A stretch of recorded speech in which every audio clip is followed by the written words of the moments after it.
Alright guys, welcome to today's video, and in this video we'll continue looking at adjustments in Photoshop.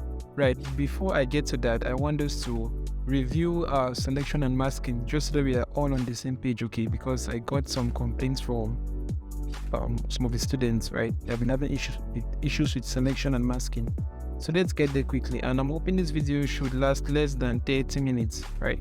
You guys reached out about the length of the videos. All right, so here we are in Photoshop, and let's create a new document. Okay, so let's create an A4 document and landscape.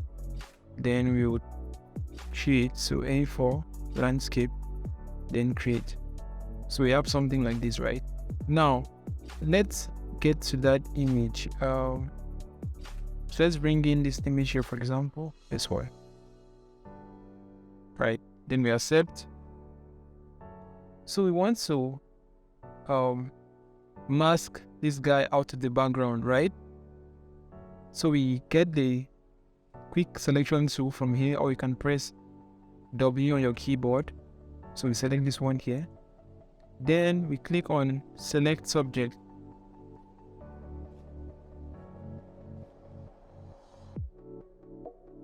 Like this, okay? And we can create our mask by clicking on this icon down here, the mask icon down here. So my interface is looking different, but we have basically the same things, okay? So we now have our mask created. So look up here. So before I created a mask, this is the layer we had here, right? And when I create a mask, the mask is going to be added beside this layer here. So I will click here.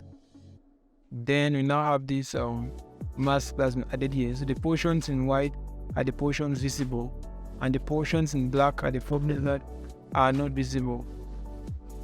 Alright, so now let's say we want to refine this particular mask. So what do we do? So let's say we made a mistake somewhere, right? Okay, without that, let's just do the same thing we did in the last video. So let's draw a circle. So you get your shape tool, get the circle, then you start drawing, then you hold shift on the keyboard so that it's a perfect circle. So hold shift on the keyboard and it's not a perfect circle. And in case you want to move the circle entirely, right, still while holding shift and still while you've clicked down, hold space bar on your keyboard, right? You can move the shape around like this. See, you can move it around. Remember, I've not stopped clicking. I'm still holding my click. I'm still holding shift, and I'm holding the space bar now to move the shape around to where I want it to be. So I want it to be here, then I can allow just space bar and keep on drawing like that. All right, so I think this shape is okay. I'll have that. So let me just allow it to be black for now, like this. Then we'll take the layer of this guy above this one, above the layer of the shape, right, on layers panel. So we have something like this. Now what we want to do is we want to clip this guy to this shape. So we'll create a clipping mask by clicking on the layer of the man, and then create clipping mask like this. Now we want his head to be out of the circle, right? So what do? You duplicate the layer of the guy. So we right click on the layer of the guy and take duplicate layer, then take OK. So we now have a duplicate. Make sure that that duplicate is not clipped to this circle. So notice here that these two images here, or these two layers here, are clipped to this circle here, right? So how do you release the clipping mask for this layer above here? Just right click on it and go to release clipping mask. Okay, so this one at the top here, we have released the clipping mask. So we now have this particular this copy of this image down here on top here. So the purpose of this duplicate is just to have this upper portion of the guy's body, right? So we'll click on the mask here, and we are going to take away these other portions down here using the brush. Now always make sure that when you're masking, make sure that the mask is selected, not the thumbnail of the layer itself. Okay, like what I'm showing here. Make sure the mask here is selected. I think I should change my interface back to black. Yes, so just give me 1 minute to do that. Alright, so this is what you have, right? So make sure that the mask here is selected. See, as highlighted here, not this one, but this one.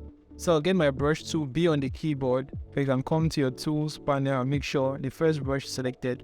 Then you can click on this little black and white stuff here to reset your colors here, or you can just press D on the keyboard to have the default colors, and you can press X like I've done now to switch between the colors. press X and you switch between the colors. So get black set on the foreground like that, and you can now brush with black, okay, like this. And this is working because my mask thumbnail is selected. If I click away from that, notice I have this little icon showing up here. Okay, so have that selected, then you brush away like this, right? I'm sure this makes sense to everybody. So this upper layer here is just to provide the head, okay? So if I turn the other one down off, you now have something like this. So we're using those two images to give it that effect, you get. So if you want to move this guy, you would have to move these two layers together, all right? So don't just move one like this, no. Control Z, you have to move the two of them together. So you have to click on the first one, hold Control and click on the next one, right? Then you have to move them together always, get, right? Okay, I think that makes sense to everybody. So if I want to move this entire thing together, I'll just select it like this, and I can move everything together, right? You can select everything, like click select some of the layers here, okay? Then you can move them together like this. I'm sure this makes sense to everybody, right? Then you can decide to make it into bigger if you want to make it bigger, like that. Yeah, so that's why they should select selection and masking. I think this should help you out. So whenever you're masking, always make sure that you have your mask selected. Then you can now brush your mask, okay? So we'll be having another video on advanced selection and masking. So for now, I'm just making sure the basics are in place, right? I'm sure this makes sense to everybody. Now let's move on to what we have to do today. Okay, so what we have to do today is this.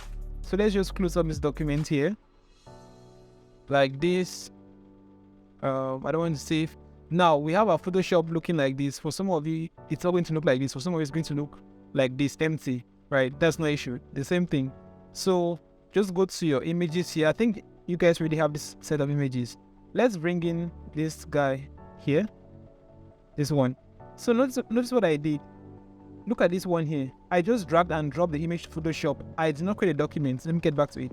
This is what I had, an empty, just a new Photoshop instance interface, right? No documents created.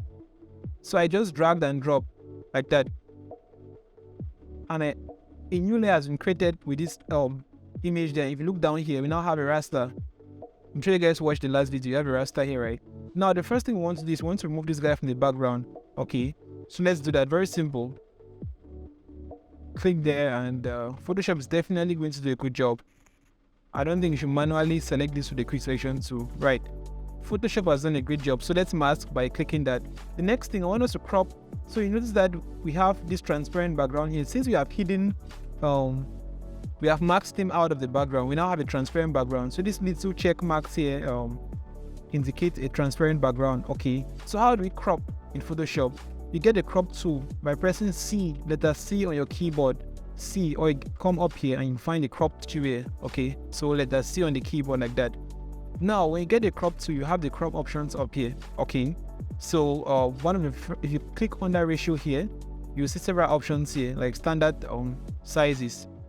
Okay, and so the one thing I want you guys to do is just click on clear, right? So that any default option that you have here should be cleared out. Then you can now come to the sides here and you click and have something like this. So I'm basically cropping this new document. Remember, when I drag and drop this image in Photoshop, it was cropped for me. Okay, sorry, it created a new document, not cropped. When I drag and drop in Photoshop, it created a new document for me based on the size of the image. So I want to crop that document because I think it's too big. So I want it to be portrait now, not longer landscape. So I think I like something like this. Yeah, then I'm going to accept. So you might want to click on delete crop pixels. What this means is when you click on delete crop pixels, if you want to extend your image later on with crop, this particular thing you have deleted will be missing. Photoshop is going to delete it, right? So let's just take this. We can even click on delete. I don't really want it, so I'll click on delete. So we now have something like this. So you see our document has been resized to this.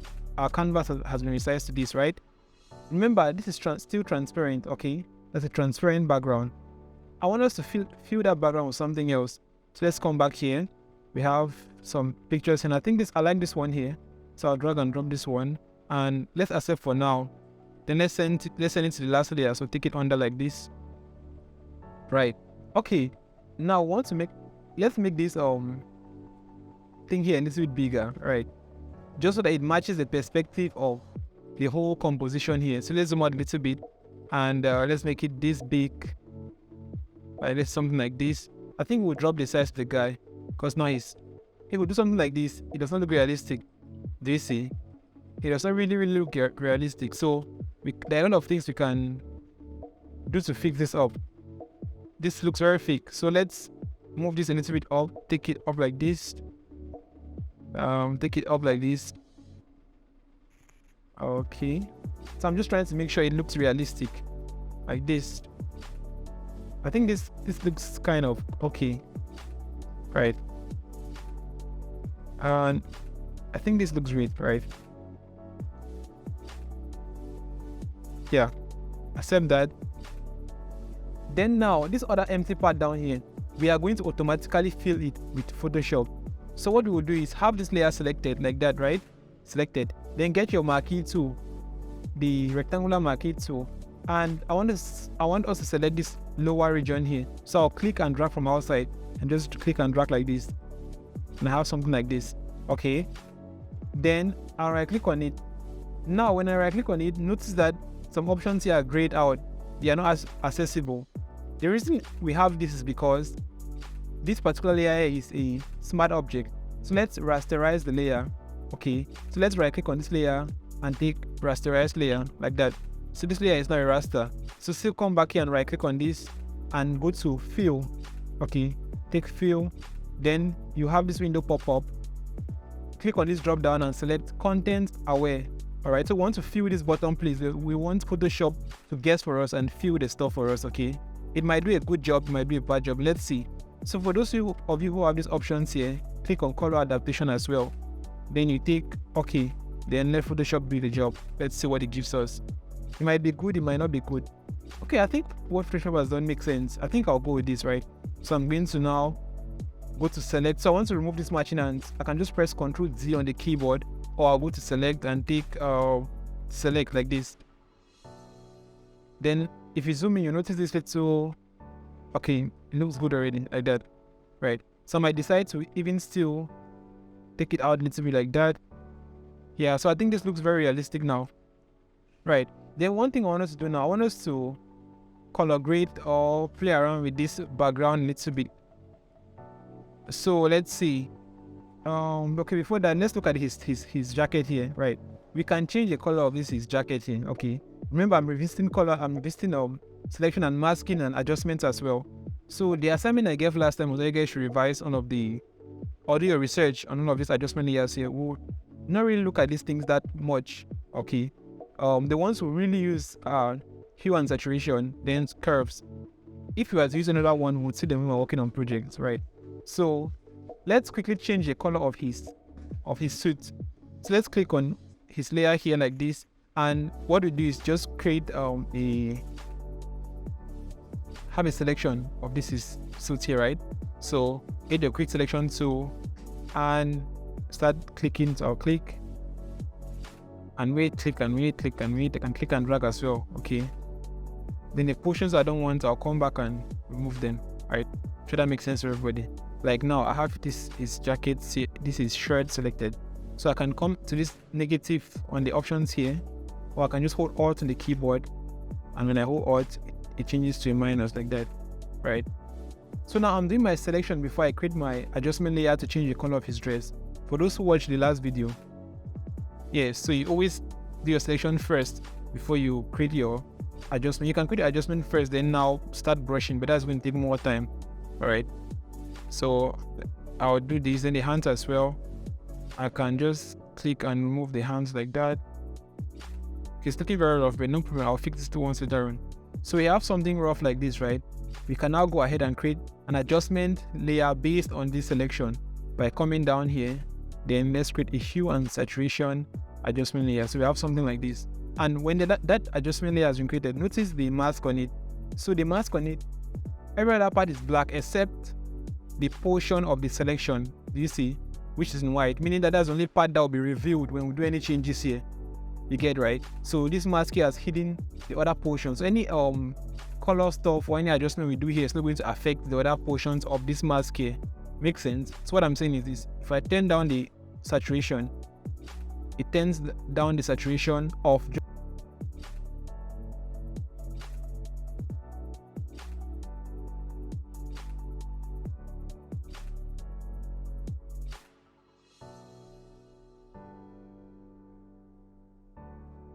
it turns down the saturation of just the portion I had selected, right? So what's saturation? Saturation basically is how much color do you want visible. So if I turn it down, meaning I don't want color visible, and it becomes black and white, right? So let's quickly look at this slider here, this particular adjustment layer, the hue and saturation adjustment layer. So the hue and saturation adjustment layer has this how it looks like, okay? So in case you don't have this opened up, when you have your adjustments here, just double click on this first thumbnail here once when you have a properties panel open like this, okay? So you can change the color by using the color slider here. The hue, can you just turn my saturation back up? You can change your hue, which is just the color, by using this slider here like that, right? Then you can also play with the saturation as well, how much color you want, and that you can also play with the lightness and darkness, okay? Stuff like this, right? Then for now we just have preset on custom, which means we are modifying the values ourselves, right? Then here we have this master thing, which you can select different channels. We'll talk about that one later on. So what I said last time was whenever we want to change the color of things, it's a good idea to use Colorize for now, okay? For now, because Colorize has an internal blend mode which makes things look realistic. Like now if I do something like this does not really look realistic, you get? But if I apply the Colorize blend mode to it, things start looking very realistic, right? That's what I'm saying, okay? So let's see. So you can change it to any color you want, and let's say we have a version of green like this, let's say. And let's try red. Alright, it's too much. Anyways, the color we take doesn't really matter, right? Okay, so after I've done this, this looks fine. So I want us now to let's zoom in and see. So we can now zoom in and see the imperfections. Like now you see the imperfections here, right? So we'll get our brush tool. Make sure you have the now see I have this icon here because I don't have a mask selected. So make sure you have the mask selected like this. Then with your brush tool, get which color? Get white to include. So you want to include so I'll set it to white. I want to include like that. So I'm just brushing this, okay? And you can always play around with the size of your brush by right clicking on your screen, and you can adjust and you just go out and you see the size. Then when you're done, you can come back and continue painting like that, or continue brushing, okay? So usually this thing will take time to fix up. So just do that, fix that, brush. So you'll spend some time here, and I'm not going to do this, okay? You just spend some time there doing stuff like this, right? That's it. So let me show you one more thing. Now, let's say we have this background here. How do we blur this background in Photoshop? Very simple. So this is the background layer, right? Select it. Then now come up here to filter, okay? And if you go to blur, you see these different blurs, and you see blur you see Gaussian blur, which I will not use for this purpose. It's a bad idea to use Gaussian blur, but I'll use it just to demonstrate why it's a bad idea. And the one I'm going to show you guys how to use is this blur gallery, and we'll look at tilt blur. Let's come to blur here, and let's select Gaussian blur like this. So you have this preview here, right? And when you increase the value, you'll see how much blur you have on the image, like that. You see? Now, if I zoom in, notice that it's blurring everything at once. And this is not how blur works in real life. How blur works is this: the parts close to the image, the objects close to the subject, which is the man in this case, are less blurry than subjects further, or objects further than the guy we have here. So what I'm saying is this floor here, this grass here has to be a little bit blurred, right, than these trees are right behind it. So what Gaussian blur does is it just blurs things like that. It does not consider where it's found, okay? So now when I increase the value of blur, notice this portion start coming back in, okay? Right. Then the next thing I want you guys to notice this before I accept, before I take OK here. Notice we have a raster image here. Remember, I told you guys what I told you guys about rasters. When you apply an adjustment to a raster, right, from up here, you cannot change it back.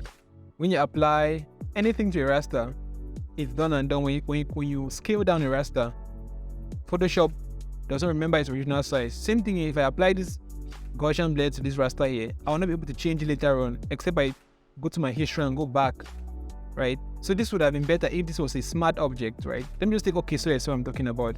When I take OK, it has applied, but I don't have any option here to change the value of the blur if I want to, except I go to my history panel and go back one step, right? So let's convert this to a smart object. So let's right click on this and convert it to a smart object like this, right? So we now have a smart object, and if you come back to filter and go to blur, then go to Gaussian blur like this, and you adjust the value, take OK, you now have something like this. Then if you come here, you will see we have a smart filter that's been added, and you have Gaussian blur. For those who cannot see this, make sure you click on this drop down you have here, and you have it open up like this, right? Then you can double click on this Gaussian blur text here, and you have your slider back, which you can adjust the value. So as I said, this is a very bad way of doing blur in an image like this. Okay, so let's delete that particular filter.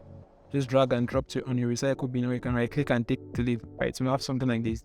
So the one I want you guys to use is go to filter, then go to blur gallery and take tilt shift. This is the best one. So this is what tilt shift does. It provides us with something like this, right? Where we can easily fade in the blur, right? So this blur is supposed to start from down here. So what happens is this: if you want to move this thing around, just click here and drag down, you see, like this. So click and drag down. Then notice that from here we have two sides. This side in the middle here, which is completely not blurred out, right? Then from here to up here, it starts blurring out gradually. Then from here to here, it's completely blurred. Same thing down here, not blurred. It starts blurring from here to here gradually, then here to not blurred. So I want to move this thing right down to just use this upper part. So I'll click and drag this stuff right down like this. Okay, so this is the part that is completely not blurred. So I'll take it down again outside like this. Okay, so I want the part that gradually starts blurring in. So I'll drag this one up like this. Something, then I can click to move like that. So whenever you want to move up, always make sure you click in this region here, this region that has a circle here. If you try to do this, if you try to click here and drag, it's going to rotate instead. Okay, so let's click in this region that is not blurred at all and drag down. That's to move it down like this. You can always zoom out. Yeah, it's still there. You can always zoom out like that. If you want to rotate the blur, you can always do something like this. Click on this other one outside here and drag to the left or right like that. Okay, so I'll zoom in now, and I'm just basically adding how much transition should happen. So from here to here, the blur starts going gradually. Then when it gets to this point, it's at the 100%. Okay, so I'm blurring based on the distance. So the objects beside the guy should have less blur, and the ones further from the guy should have more blur. So you have something like this, and I'll just play around with this. And you see this looks more realistic. I'm sure iPhone users can relate to this. Those of you watching this phone, or the Samsung users as well, right? I think this looks nice. Then how do you play around with the blur value? You can use now this thing here, this little thing here. So you can take this like this to drop the value, as you guys see. Then you can, let me go back there. Yeah, you can click and drag like that to increase the value. So I've done it too much. That's too much, right? So I can have something like this. Yeah, I think this looks nice and soft, right? So I think this blur looks okay, right? Then you can now take OK, and it applies that for you, and you now have it here. Remember, we actually converted this to a smart object, and you can always go back to change it by double clicking it to change the values. Okay, right? Then now, in case those who were trying to do it and you were not seeing the changes, just make sure that you had preview selected up here. Okay, so that you're seeing the changes before you accept, right? So we have this applied now. So if you guys zoom in, you will notice that this our image here has this white stuff at the corners like that. This white, let me just zoom in. This white things at the edges here. So there are several ways you can do it. Like in one of our upcoming videos, I'll show you how to use the select and mask workspace. Okay, not now. I'll show you guys how to do it. But if you want to do something really quick to remove these corners here, what you can do is have your, I think it's your mask selected. Yeah. Then go to filter, go to order, then go to minimum like that. right? So what happens is this. If I zoom in on, make sure you have it on squareness. So let me just take this back to 0 to 1. So it just slightly goes into this thing. So if I cancel this, notice the white things come back here. So if I go to filter and go to order, then go to minimum, notice they have quickly disappeared. Are you seeing? Yeah, so you can even decide to increase the value. But if you increase the value too much, your image starts looking very funny, like this. Start looking very funny, do you see? Yeah. So I think one makes sense. One makes a lot of sense, and I'll take okay for now. So there are a lot of advanced things we'll not look at just for the sake of being very basic for now, right? We'll work on a lot of projects and see a lot of nice and interesting stuff. Right, so this is what we have done so far. So we have left from here, right? So this is the image we had originally from this, and we have now come, and we now finally have something like this, right? And yeah, I think this looks okay. You can always change the color of this suit, depends on, you just come and double click on your adjustment here. You can always change the color to whatever color you want, right? So let's go with this version of, is this green? Turquoise? Yeah, I think it's turquoise. I think, if I'm wrong, just drop your comments in the comment section. Let's see. Okay, I think this makes sense. Yeah, and I'll accept that, right? Okay, so just to recap, always make sure that when you're applying adjustments to your layers, right, make sure that your layers are smart objects. You get, right? So we can put in adjustments from up here, or you can put them from down here. Now, if you're creating adjustment layers here, you can have rasters. Like here, this particular image is a raster. Remember, we dragged and dropped into Photoshop, so it's a raster, okay? And the reason why we don't have to convert it to a smart object is because we are creating a what's that term? We are creating an adjustment layer. I know what adjustment layers are for, right? They are layers on their own, so they don't really affect this one directly. You get? Sure, that makes sense. So we can come back to this adjustment layer and change its values. It doesn't really affect this raster. But in the contrary, if you take an adjustment from up here, or if you take a filter from here, like I've taken Gaussian blur, for example, it's going to affect this layer directly. There's no way to create a filter layer like we do for adjustment layers. So you always have to convert your layer to a smart object first before doing the filter, so that you can always come back and change its value, okay? So your assignment is to try this thing on other images, right? Get your own image and try to change your background and try to give it a touch of realism, right? Try to make it realistic. You get, right? Give it a touch of realisticness. I think that's a word. Yeah. And I think that's that. So I'm sure you guys saw how I made this look realistic. So this image was very small. We initially had something like this, which did not look realistic. So I just tried to use perspective, which we'll talk about in another advanced video. We had something like this. This does not really look realistic. It does not really convince us that he was actually there in that background. It looks very fake. Are you seeing? The proportions do not match. They are not okay. So we had to reduce the size and let Photoshop help us automatically fill in this other portion here, and we now had something like this. So you see, we're bringing those things together, putting all of those things together gradually. Okay, right. All right, guys. I think that's that for this particular video. I don't want this video to be more than 30 minutes, so that you guys can get to the own stuff as well. Okay. Then one last thing I'll show you guys before I end this video. Where can you find high quality images to download? So the first place is freepik.com. So you have freepik.com like this. So here you can find pictures and other graphic assets, right? So when you come here, click on photos, then okay, still loading. Then up here you can now type whatever you're looking for. So if I'm looking for a black lady, I'll type black lady. Then I would see free pictures here, right? And these ones that have these little crowns on it, right? These ones are paid for. They are premium stuff you cannot use, right? The other ones are free images you can use. Like let's say if I want to use this one, I'll just click on the ones, and I have this download icon here. Click on download. Then I can click on this download to download the best quality, or I can click on this drop down here to select the quality I want to download. Okay, like so. And you can use these images in your own designs as well. If you're looking for a black angry lady, just type black angry lady, and you should find something close to what you're looking for. Right. So that's the first site. The second website is unsplash.com, like this, Unsplash. Then you can type what you're looking for. So if I'm looking for a banana, like that image for a banana, I should find something I can use. Okay. So the ones with this Unsplash Plus are paid for. These other ones are free. You can just click on this download icon to download them directly, like that. Alright. Then the next one is pexels.com. Pexels.com, and you can type whatever I want to have. So let's say I'm looking for fire. That the fire width in that other video was gotten from here.